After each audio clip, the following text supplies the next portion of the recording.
everyone. Happy New Year. It is 2026, and we are back with a new episode number 11 of Stop Who Does That Headline Highlights.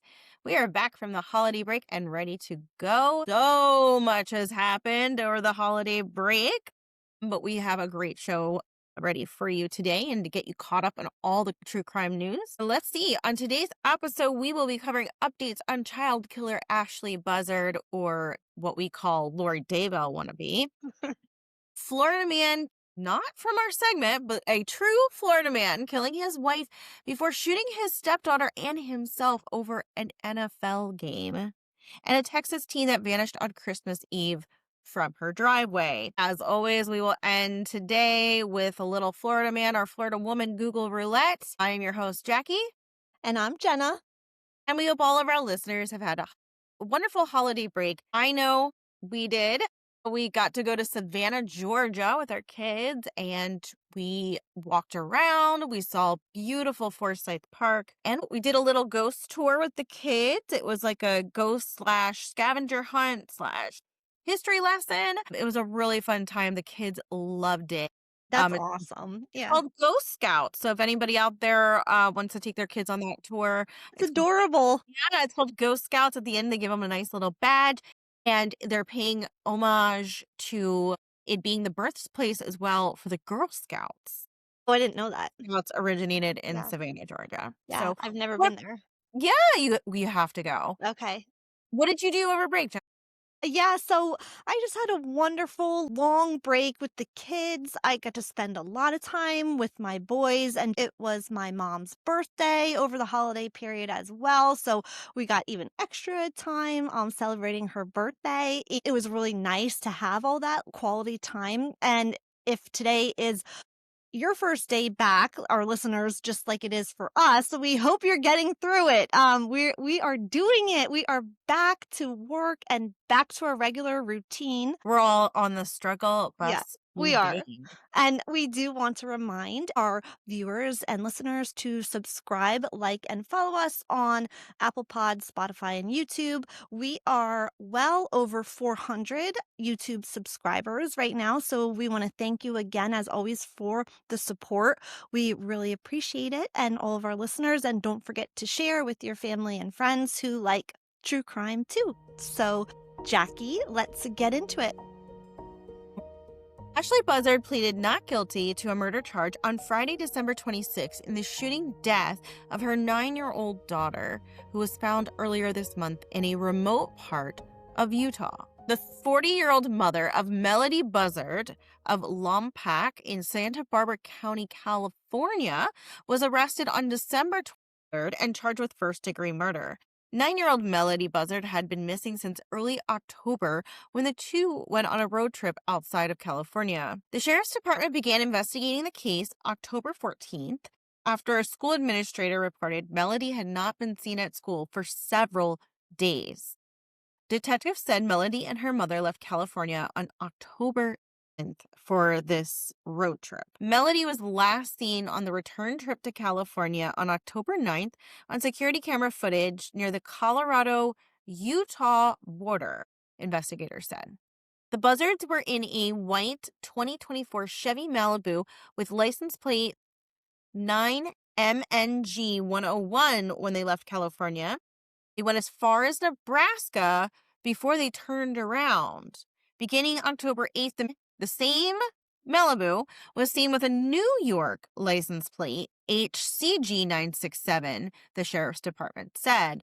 It was not immediately clear when the different license plate was installed or whether other plates were used during the trip. But I don't know about you, Jenna, but I'm already getting suspicious. That's very suspicious, and that's quite a lot of states they're covering in 3 days. Yes. So just to recap, they left California and drove as far as Nebraska before they then turned around, and we see Melody on camera on October 9th. They left October 7th, so 2 days later, they're coming back, and you see Melody on a security camera video near the Colorado-Utah border. So I would say they're like maybe halfway or more than halfway heading back to California. On or around October 9th, so the last day we see Melody on camera, the Malibu is believed to have traveled through Green River in Panguitch, Utah, Northwest Arizona, Prim, Nevada, and Rancho Cucamonga. Detectives also shared security camera footage that show Ashley Buzzard and her daughter at a rental car business in Lompoc at the start of the trip on October 7th. So they do have Melody on camera at the start of the trip as well.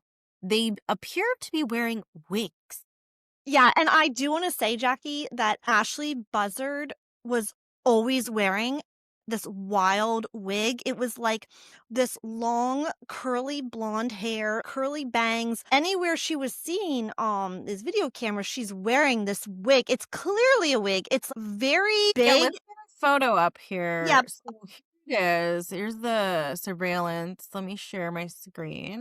So I don't know if she was trying to hide her identity with this wig or if it was just a fashion statement that she thought looked good. I'm not sure which one it was. It's weird. It's wild, right? So here's a photo of them on surveillance. Okay, right here. So this is little Melody, sweet little Melody, and then look at the wig that her Yeah. mother's wearing. And then you can clearly see she's wearing this like straight wig, like straight hair wig for the little girl.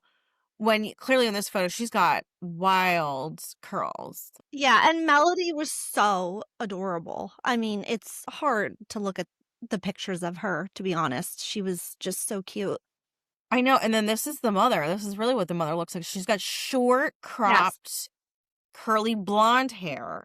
The hair's down to her waist Yep. of curly hair. So clearly wearing wigs. I mean, they're not even good wigs. No, and They're that was really like that was like her wig of choice. I think she had a brown one too, but it was like the big curly hair, like that was just her thing. Oh, who knows? Yeah, I mean, why would you need to conceal your identities like that? Maybe she would have rather put a mask on, like maybe try putting a mask on or like something, maybe sunglasses and a hat. I I know, don't know. right? Like not something so obvious. But Yeah. anyway, eventually Melody's body was found on December 8th in Wayne County, Utah. So that is about almost 2 months from her disappearance. Mm-hmm. And it was decomposing when it was found. When the body was discovered, immediate identification was not possible, but it was clear that it was a deceased female with gunshot wounds to the head. More than a week after the body was discovered, the FBI crime lab was able to confirm that the remains were indeed those of Melody. Investigators believe Ashley Buzzard acted alone. The motive was not immediately clear. However, I did find an article from KUTV.com news that there was a PI or a private investigator hired by Melody's aunt. His name is Bill Garcia, Jenna, and he was led to a man named Tyler Brewer. And that is somebody who's close to Melody's mother, Ashlee. Tyler Brewer had recently done an interview on national TV telling reporters that Ashlee left Melody in the care of a couple at the zoo. I'm not sure in what state, but from what the private investigator gleaned from Tyler, it seems Ashlee was involved in some kind of human trafficking ring, where she's responsible for transporting money or products. And Melody was held by this couple as some kind of collateral to ensure that Ashlee completed the jobs. We're not sure how true that is. Maybe this is like the defense that Ashley is going to come up with that, I left Yeah. couple and they're the ones that killed her. But I mean, you clearly have her on the surveillance that she's heading back home. It makes sense to me. That story, those two people at the zoo were probably part of the ring. They said, "We'll meet you at the zoo. It'll look like nothing. You're just leaving her with a friend or something." And then something went horribly wrong, obviously. Ashley didn't complete her job or they took Melody anyway. Maybe it was all like kind of a ruse to get Melody. I don't know. Then they wound up killing her. So it's not like they trafficked Melody. They did kill her. So A 2-day round trip, you're going that far. And wigs kind of make sense if you're a trafficker. yeah. That does make sense. But this poor little girl winding up dead and being shot in the head, that's like a professional job. Yeah. It like, sounds reminds you of that. it sounds like Ashley just did not follow through on what she was supposed to do, and they told her what would happen if she didn't, and it's exactly what they did. I wonder, though, if Ashley will talk on anyone else from that ring. We'll have to see, because she will go to trial because she pled not guilty. I don't wanna believe that a mother could shoot their kid like that point blank in the head, and like I said, it kind of feels professional hit job to me. Mhm. I mean, I kind of buy it a little bit, but we'll see. We'll see what comes out in court and go from there. So, that's the down low on that case. Yeah, we'll keep our eye on it. Just as a last word here, the prosecutors announced they're not gonna seek the death penalty, but they will be seeking life in prison without the possibility of parole. I'm sorry, but if they do have proof she killed her own child, how is that not death penalty worthy? Yeah, and what's the point of pleading not guilty? You're either which way, you're going to prison for the rest of your life. You were directly involved, even if you didn't kill her, you're directly involved in setting this up. Either way, you're going to prison forever. Like, why waste the taxpayer dollars? I can't believe this is going to trial, but we'll definitely keep our eye on it. One more thing. If you're going to be a drug dealer, if you're going to be a human trafficker, why do you need to bring your child with you on these trips? Like, you couldn't find somebody in your town to take care of her while you're off doing your thing. You didn't think for a second it wasn't dangerous to bring a kid on a trafficking trip? Yeah, Like, I don't, unless they told her, like, to, like, you're driving yourself. Like, I don't know. I don't yeah. know. Anyway. Maybe she'll take the stand and tell us, and we'll have to keep our eye on it. All right, Jenna, tell us about this Okay. Florida man Okay. Yeah. in Polk County where Sheriff Grady Yeah. judges. Yeah, our favorite county with our favorite sheriff. This is a segue, Jackie, from killer mom to killer dad. So it's Family annihilator. the holidays brings out the crazy, we always say, in people, and that's what we were seeing the last 2 weeks. So this Florida man, this is not Florida man roulette. This is a real Florida story that just came out a few days before Christmas. Jason Kenney shot and killed his wife Crystal, and he shot his stepdaughter. So it's Monday night, December 22nd. They were watching an NFL game. That night, it was the San Francisco 49ers versus the Indianapolis Colts. That was the Monday night football game that was on that evening of December 22nd. What happened was Jason and Crystal got in an argument that evening. Jason had been drinking. The argument escalated. He was getting drunk and he was becoming irate. And I'm sure Crystal has experienced this time and time again with Jason. So she knew what was probably going to happen. He was probably going to turn violent and start taking it out on her. So she told Jason, just turn the game off. How about you calm down and just turn the game off? Well, when she said that, it just fucking blew him Yeah. up. Like, he just lost his shit and he freaked out. He started getting more animated. Now this angered him even more. So Crystal told her 12-year-old son to go call 911. He ran to the neighbor's home. She must have said, go next door and call 911. The 12-year-old son did that.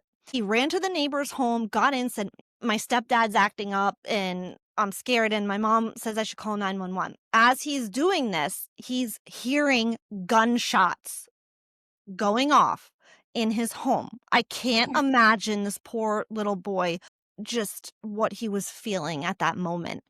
So meanwhile, his sister, a 13-year-old, was in the home, as well as a 1-year-old baby girl.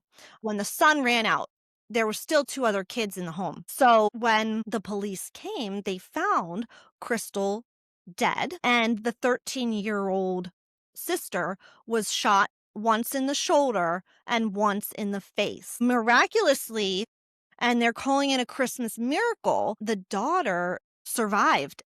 The bullet that went through her face went in and out the other side missing her brain, like, everything. It was a miracle, they were saying that she wasn't disfigured, her brain Or wasn't nothing damaged. major or Nope, major organs were damaged. Oh my god. going to make a full recovery. So, she did make a statement from the hospital which said, quote, "I begged him, 'Don't shoot me, don't shoot me, don't shoot me,' and he shot me anyway," she said. Oh, Which it's just horrible. The boy was unharmed and she survived. Then Jason and Crystal, they also had a 1-year-old daughter who was home, like I mentioned, and she was found, get this, Jackie, asleep in her crib during this oh, whole altercation. But like we always say, now she's going to grow up never knowing her parents. Uh, so after the shooting, Jason Kenny fled. He was fully aware of what he did. He fled. He called his sister, who lives in upstate yeah. New York, and he told her he had, quote, done something wrong and that this would be the last time they would ever speak. He then drove to his father's home, which I believed his father was already deceased, and this was like the family home. Nobody was living in it at the time. But that Okay. is where he drove to fatally shoot himself in the head. Wow. When the police came after all this and found the sister and the baby, during the search of the home, they also found a note that Crystal wrote to Jason. The note was urging him to get help. It was a handwritten note on a small piece of paper that said, "You're drinking, you're using cocaine again. This is not the way a family should be. You need God," is what she wrote in the note. And the children Wow. that survived are now in the custody of grandparents. And Sheriff Judd said, "This entire family was destroyed. Our homicide detectives are distraught. When you go in there, there is a beautiful Christmas tree with lots of presents under it, just like a nuclear family should be."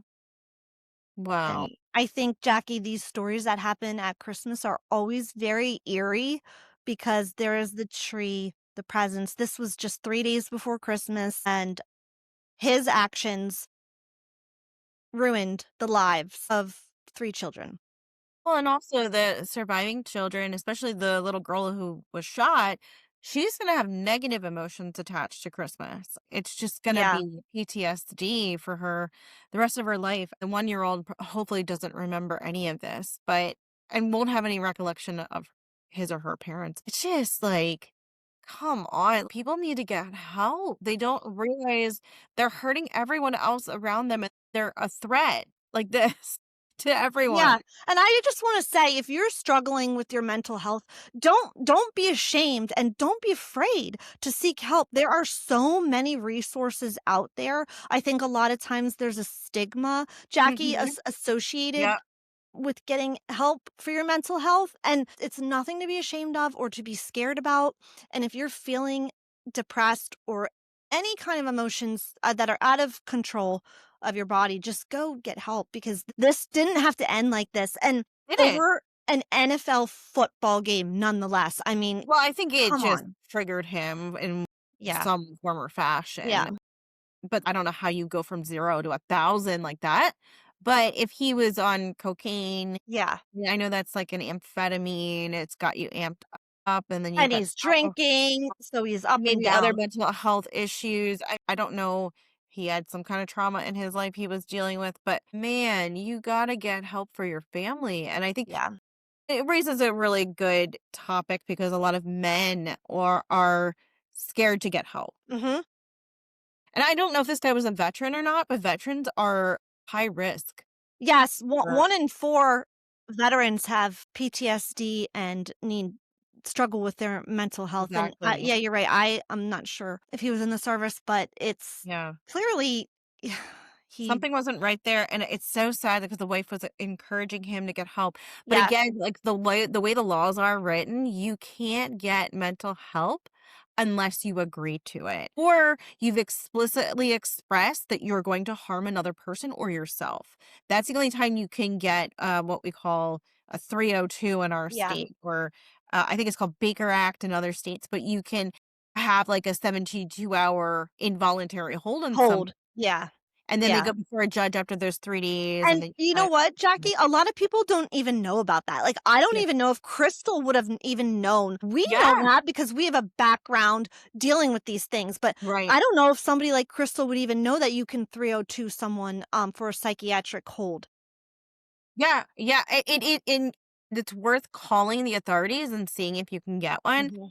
But again, they have to have an explicit they have to Yeah. say, like, "I'm going to do XYZ to you or myself," and have a plan to do so. So the stakes are pretty high on getting one because, well, I've gone to abandoned asylums, and I've learned Mhm. a lot about how people were treated years ago. I don't know if people know this, but back in the day, back in, like, the 80s, Yeah. a woman PMSing would be grounds for her husband to take her to the insane asylum. Yeah. So because of stuff like that, we now have laws, so many laws to protect people and their rights, that it's kinda gone the opposite direction where they're like, "But this person's clearly Yeah. got Disturbed. needs help." If they haven't, like I said, if they don't say, "I'm suicidal" or "I'm homicidal," you can't do anything with it. So it's a tough place to be. I'm glad our listeners are hearing us talk about this because Yes. there there is an involuntary hold, but it is Yeah. hard to get. So Yeah. it's a shame. It's a shame that Yeah. this had to happen. And the kids always suffer from it, we always say. So, actually, our next story, Jackie, does also have to do with some teenagers. Christmas Yeah, and and Christmas, the Christmas. theme of our episode. Yes. So I think you guys might be hearing in the news. It's been all over Instagram. People magazines been posting it. There was a search underway over the Christmas holiday for a missing teen in Texas. This is near San Antonio, Texas. Camila Mendoza, almost age 19, left her house the morning of Christmas Eve and was last seen at 6:58 a.m. rummaging through her car in the driveway. This footage was captured on camera at the home and then abruptly cut off. So it's unclear where she went after she was in the car. They believe her to have left on foot since her car was still located in the driveway after she went missing. Imagine a young girl coming out to her car wearing, sweatpants and Mhm. pajama like outfits, not particularly dressed to go anywhere, rummaging in her car, and then the camera cuts out and we don't know where she went. At this point, investigators are concerned that Mendoza almost is in imminent danger, and it's unusual for her to leave her phone at home, which she did. So it is normal for Camilla to go for a morning walk, her mother said, but she became concerned when Camilla did not return within a reasonable period of time. The search for Camilla went as far as the Mexican border when on December 30th, so she went missing December 24th, Mhm. this is 6 days later, a body was found 100 yards from Camila's home. A firearm was found next to the body. A 9mm handgun belonged to someone in Camilla's home. Video footage was captured of her walking down the road from her house towards the field where her body would later be found. Strangely enough, that field was searched when she was initially reported missing on Christmas Eve, and nothing was found there. But somehow her body was found in that same spot on December 30th. So, Jenna, I asked ChatGPT, how far away is 100 yards? So that way we can give our listeners some kind of context of like how far that would be from the home. So in 25 seconds, the average person can walk 100 yards. So, it's not very far from the home whatsoever. No, and that's what I don't get. I mean, you're looking as far as Mexico, and here she's 20 seconds outside the front door Yeah, somewhere. you Like, would think that the surrounding land of the home is where they're going to begin the search. right. You're saying they did and they didn't find the body? That's strange. Also, because we were talking about this before we started recording, I did look up if dogs were used in this search. They had cadaver dogs, drones. I mean, how did you not see how did the dogs not smell it? How many times, Jackie, have we said the killer will Yeah. hold the body somewhere, and then after the area has been searched, they will Drop dump it. the body there because it's already been searched, and then they'll find it like a week later. While meanwhile, this person probably hightailed it way far Yeah. out of the country or whatever. I mean, it's a possibility, as well as the video camera footage from the house surveillance camera. I mean, it Just shows her walking to the field. I get that. but why But did it how cut did it keep off while she's going? looking through the car?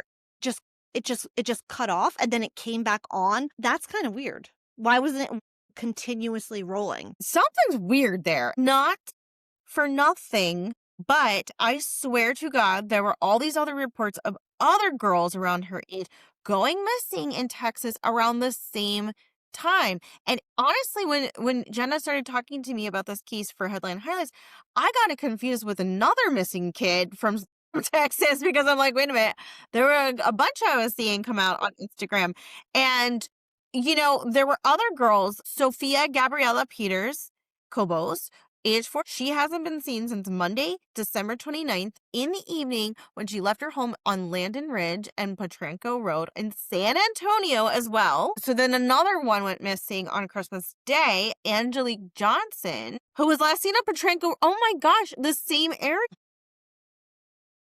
So And what's going on here?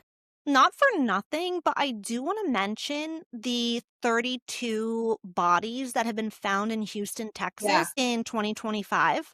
What's going on with that? Like, I don't know if this is related to that.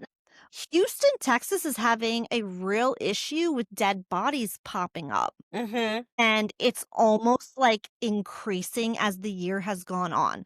And nobody knows, nobody's really coming out and saying what's going on. I don't know if this is part of that or what, but there Mm-hmm. is something strange going down in Texas. Yeah. Something's weird is going down in that Bexar County, Texas. Just an update. I just Googled Sophia Gabriella Peters Cobos. She was found Uh-huh. safe.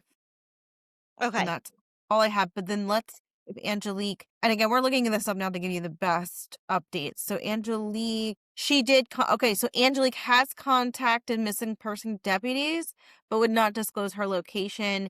But they're keeping her on the missing list until they can meet with her in person and confirm her identity. I mean, that's true. I mean, anyone can call and be like, Yeah. "I'm Angelique. That's I'm smart. safe And somewhere." yeah. You know. Yeah. Um. Otherwise, I mean, these completely unrelated, but like in the same county, 3 girls? 3? It's strange. What is Yeah. in the water there? Now, I will say Houston, Something Texas is pretty far from San Antonio. It's like a good couple hour drive. For the listeners, I spent an aggregate of 2 months in Houston, Texas for my clinical training this past year. It is not it is not a great area.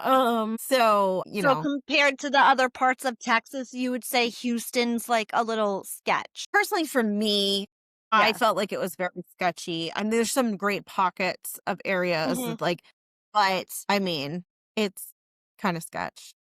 Well, that's There's good other good to reasons I don't know. like Houston, Texas, but we won't get into that. But the 6-lane highway You is know, like, I'll take it off the list, yeah, especially now with all those I dead never. bodies. I'm fine never going back to Houston I don't ever wanna again. I no, I don't need to ever go down there. Yeah, so we'll keep our eyes out on that and as well as all those missing bodies.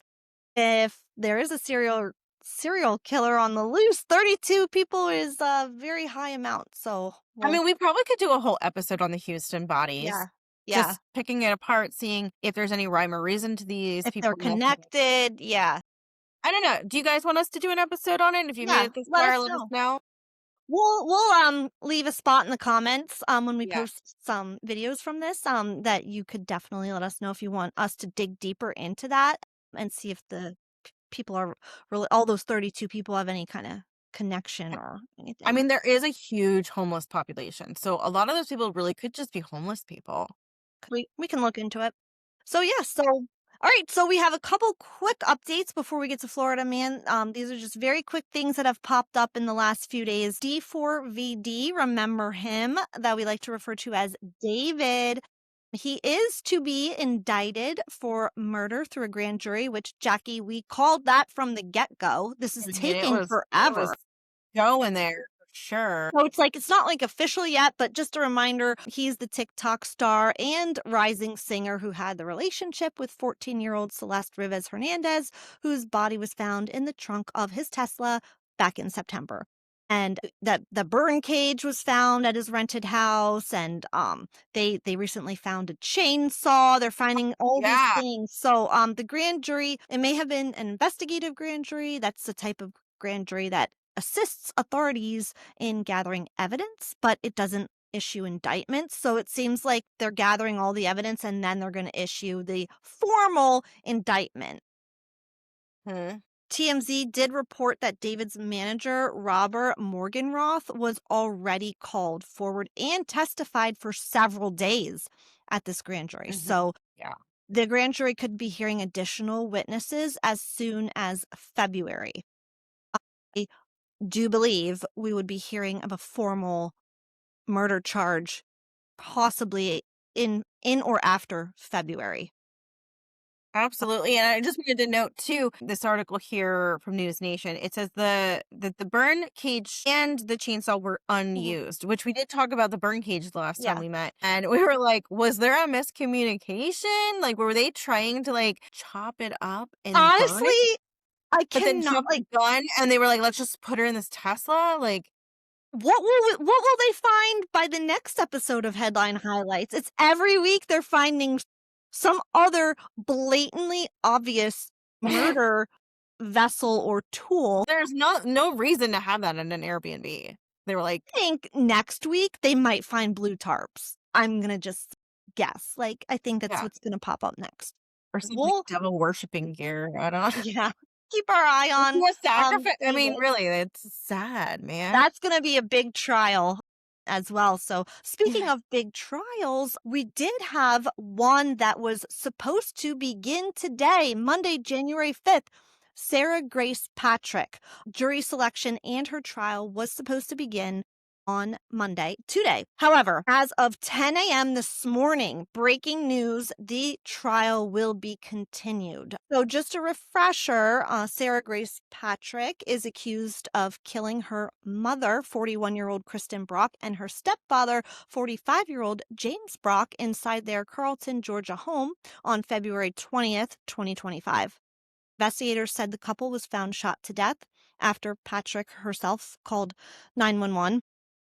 Authorities quickly labeled the case as a double homicide after no firearm was found at the scene.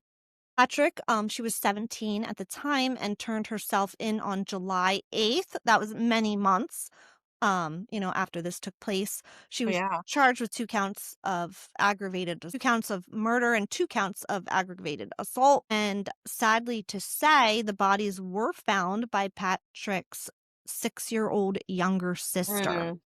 And what made this case kind of blow up early last year was Sarah Grace Patrick tearfully gave the eulogy at her parents' funeral.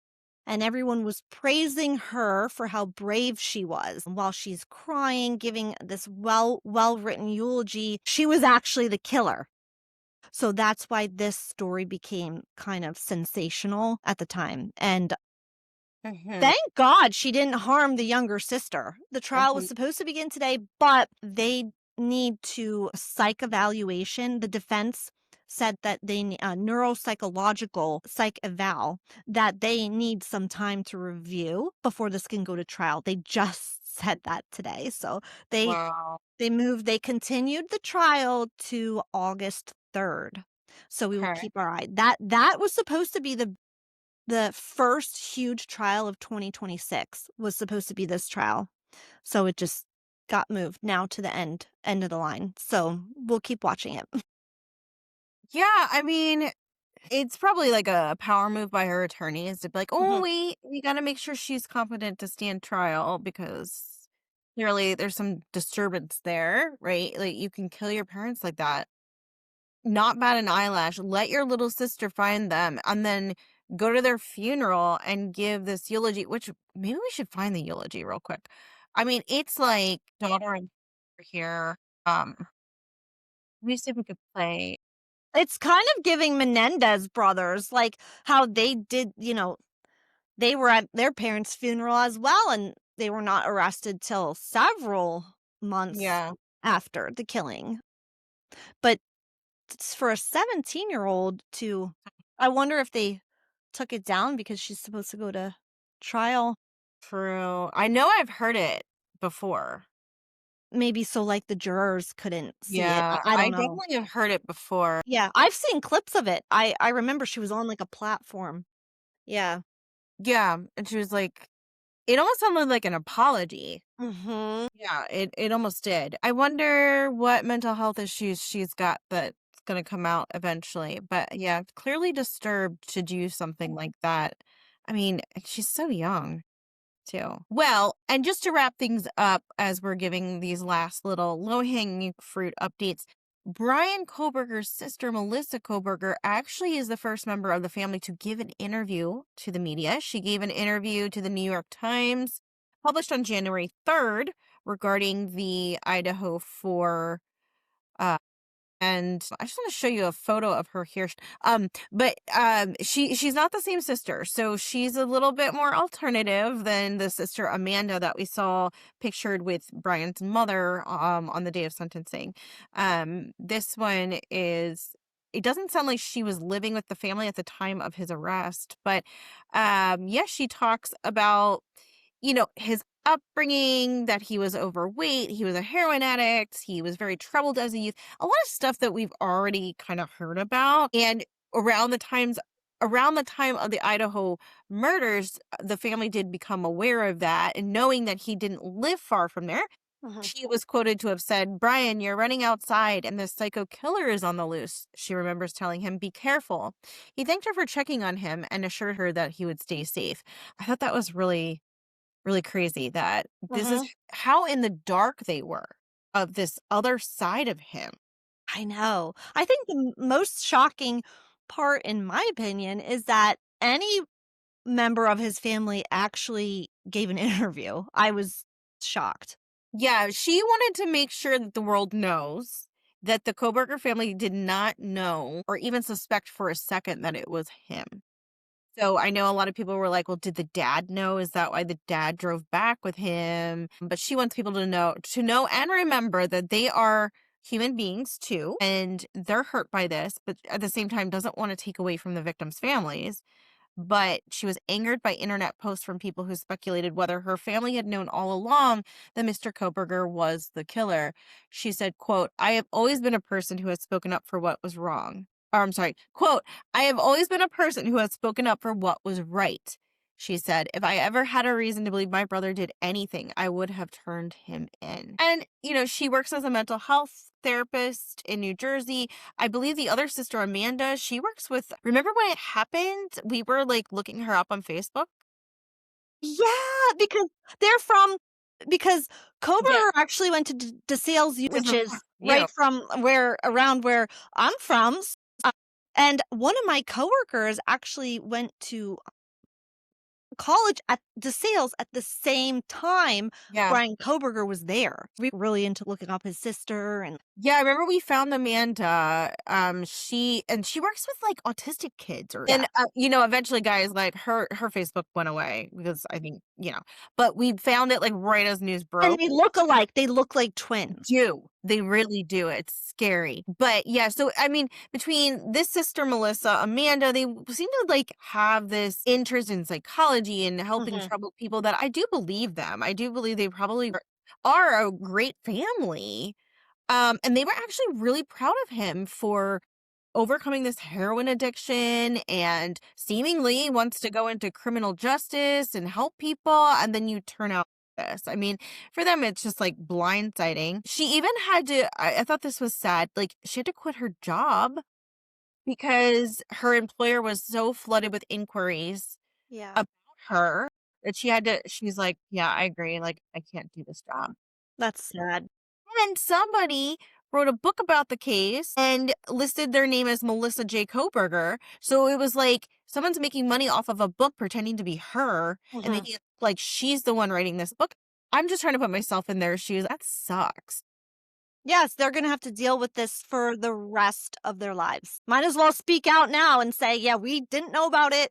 We cleared everyone's names now, like, the family didn't know about this. We don't want to associate with it. What a mess. It's and, I have some family members that have done some egregious things, and I know where she might be coming from, where it's like, you want people to know, like, this isn't our family. Like, we didn't raise this person to be this Yeah. way. Like, this isn't who we are. So I can kind of relate to her on that aspect. But one other thing she pointed out too was that he didn't like the sight of blood. One time she cut her finger and she said he looked disgusted at the sight of blood, but he like still helped her put a bandage on it, given how these kids died. I mean, it's kind of crazy that somebody could be grossed out at the sight of blood and then do that. Yeah. What a pivot. And then one other thing was she said she never saw him be violent. And she tried to once force him out of the house during an argument. He de-escalated the situation by holding back her hands. That lack of violent history was one reason the family found it so disorienting to hear that he was accused of such a barbaric crime. Mhm. I mean, yeah, it's hard to wrap your head around, I'm sure, being the family. But Melissa did say she put the birthdays of all the victims into her phone to have like a moment of silence and think about them on those days. So I feel Oh, like the yeah. family is being very, very careful Mhm. and they don't want to hurt these families any more than they already have. You wish you could do something to help those families because of your family member, but there's nothing you can do? Yeah. So, but yeah, worth noting, first member of the family to speak out. So, Yeah. Great. all right. Okay, it's time. For Florida Man. Yes. All right. Give it a So try. Okay. today I'm going to be the one picking the date, and Jenna is going to share her screen and do the Googling. So I am going to pick May 23rd. Which is the first Okay. one I had. May 23rd. Let me see here. And I think last time we did woman, so we should do Florida Man. Florida Man, May 23rd. Can you see my screen? Yes. Florida Man, May 23rd. Let's do it. Okay. Oh my. Florida man arrested after telling playground full of kids. Oh, he yelling at kids on a playground. Vulgar explanation of where babies come from. Oh, another playground. Wait, A lot of playgrounds. these are May. Those were like November. Okay. Florida man steals Baby alligator from mini golf course. How about that one? Florida man steals baby alligator from mini golf course. Do that. Let's see what that's about. This just happened. 2025. May 23rd, 2025. Okay. Florida man steals baby alligator from mini golf course and he escapes by bicycle. Police in Port Richey, Florida are searching for a man that was caught on camera stealing an alligator from a miniature golf course and escaped on a bicycle. How did he do that? What's the video? Oh, look at the video. Okay, here it goes. We have a full video of it. Oh, he's looking at the camera. It's not even what I pictured, too. I don't know what I picture. I picture more like a homeless looking person. Okay, so Normal guy. Like he looks like a skater boy from our day. yeah, he definitely like. Oh, there he goes. Look, it's on the bike. He put it in the back of the bike and just pedaled away. There he goes, and the whole thing was caught on camera, obviously because it was 2025 and there are cameras everywhere. Everything. Yeah, cameras are everywhere. Look at him, and he just like casually just walks, and he's not even like out of his face. Yeah, he's like not even concealing his face. He just Oh my casually walks up there. He had like a little contraption to pull the. Wow. Yeah, and you know what? What did he do with it? I wonder. What do you think? Sold it or Yeah. ate it? Maybe. Maybe. I'm wondering if he sold it. You know how people have those exotic pet sales? Maybe he did something like that. Do you think he's like a drug addict and he needed money for drugs? I was like, I'm gonna Everything steal. goes back to drugs, Jenna. Everything. It could be like, why a baby? Well, a baby's obviously easier to steal than a big alligator would have just probably like chomped his head off. So I think he probably went to sell it as like some exotic pet, or something like that. But yeah, he wasn't what I was picturing either. Yeah, he had like a, for those who can't see, he had like a plaid jacket on, short cargo black shorts, and they look like they're a Yeah, van. he was like your typical like skater kid. Who's like in his 30s now. Yeah, I mean, kind of not, I don't know if I would say clean cut, but like looked like he showered recently. I was expecting more of a vagrant kind of person. that was just the funniest part that he just put it in the back of the bicycle and just pedaled away. I Maybe he's a collector. I don't know. It reminds me of Tiger King. Yeah, Joe yeah, Exotic.